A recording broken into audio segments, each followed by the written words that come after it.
Hey guys, நம்ம இன்னைக்கு பார்க்க போகிறது த ஹண்டர் ஹூ ஹண்டட் ஹியூமன்ஸ், மனிதர்களை வேட்டையாடிய வேட்டைக்காரன். 1983 ராபர்ட் ஹன்சன்ற ஒருத்தர் அலாஸ்காவில் ஒரு பேக்கரியை ரன் பண்ணிட்டு இருந்தார். அவரை பற்றி சொல்லணும்னா ரொம்ப சாஃப்டான பர்சன், யார்கிட்ட பேசினாலும் ரொம்ப சாஃப்டாக தான் பேசுவார். அவர்கிட்ட ஒரு சின்ன ப்ரைவேட் பிளேனும் இருந்துச்சு. அவர் ஒரு பேக்கரி வச்சிருக்கிறனால நிறைய கஸ்டமர்ஸ் கிட்டலாம் நல்லா பேசி பழகுவார். ஒரு நாள் ஒரு கஸ்டமர் கிட்ட என்கிட்ட ஒரு ப்ரைவேட் பிளேன் இருக்குது, நீங்கள் இதை பார்க்குறீங்களான்னு கேட்டதும் அந்த கஸ்டமரும் ஓ அப்படியா, எனக்கும் பிளேன்னா ரொம்ப பிடிக்கும், பார்க்கலாமேனு சொல்கிறாங்க. அவரும் அவங்களுக்கு காரில் ஏற்றிட்டு அந்த பிளேன் வச்சிருக்கிற இடத்துக்கு கூப்பிட்டு போனார். ஆனால் அங்கே பிளேனை பார்க்கலாம்னு போன பொண்ணுக்கு நடந்ததே வேறு. அங்கே போனதுக்கு அப்புறமா தான் அவனுடைய உண்மையான முகமே தெரிய ஆரம்பிச்சுது. அவன் அந்த பொண்ணை ஆள் நடமாட்டமே இல்லாத ஒரு காட்டுப்பகுதிக்கிட்ட கூப்பிட்டு போனான். அங்கே போனதும் அந்த பொண்ணை உடல் ரீதியாக டார்ச்சர் பண்ணி, அது மட்டும் இல்லாமல் அந்த பொண்ணை சீரழித்து, அந்த வெறி பிடித்தவனுடைய ஆசை முடிந்ததும் அந்த பொண்ணுக்கிட்ட சரி நீ கிளம்பு, இங்கே நடந்ததை யாருக்கிட்டையும் சொல்லக்கூடாதுன்னு சொல்லி கிளம்பவும் சொல்கிறான்.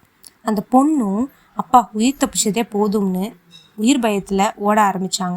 அவங்க ஓட ஆரம்பித்ததும் இவனுக்குள்ளே இருக்கிற அடுத்த மிருகம் வெளியே வரும். அவங்க ஓடும்போது அவனுடைய கன்னை எடுத்து அவங்கள ஒரு மிருகம் மாதிரி சுட்டு கொண்டுட்டான். இந்த மாதிரி நிறையா பெண்களை பண்ணியிருக்கான். அதில் தப்பித்தவர்கள் சிலர், தன் உயிரை விட்டவர்கள் பலர்.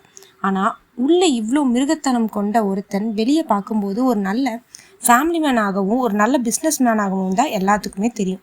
அவன் கிட்டத்தட்ட 1970 இருந்து 1983 வரைக்கும் 17 பெண்களை இந்த மாதிரி கொடூரமாக கொலை பண்ணியிருக்கான். ஆனால் பல நாள் திருடன் ஒரு நாள் அகப்படுவான்ற மாதிரி இவனும் ஒரு நாள் போலீஸ்கிட்ட மாட்டினான். இவன்கிட்ட இருந்து தப்பிச்ச ஒருத்தவங்க ப்ராப்பரான எவிடன்ஸ் வச்சு இவனை பற்றி கம்ப்ளைண்ட் கொடுத்தாங்க.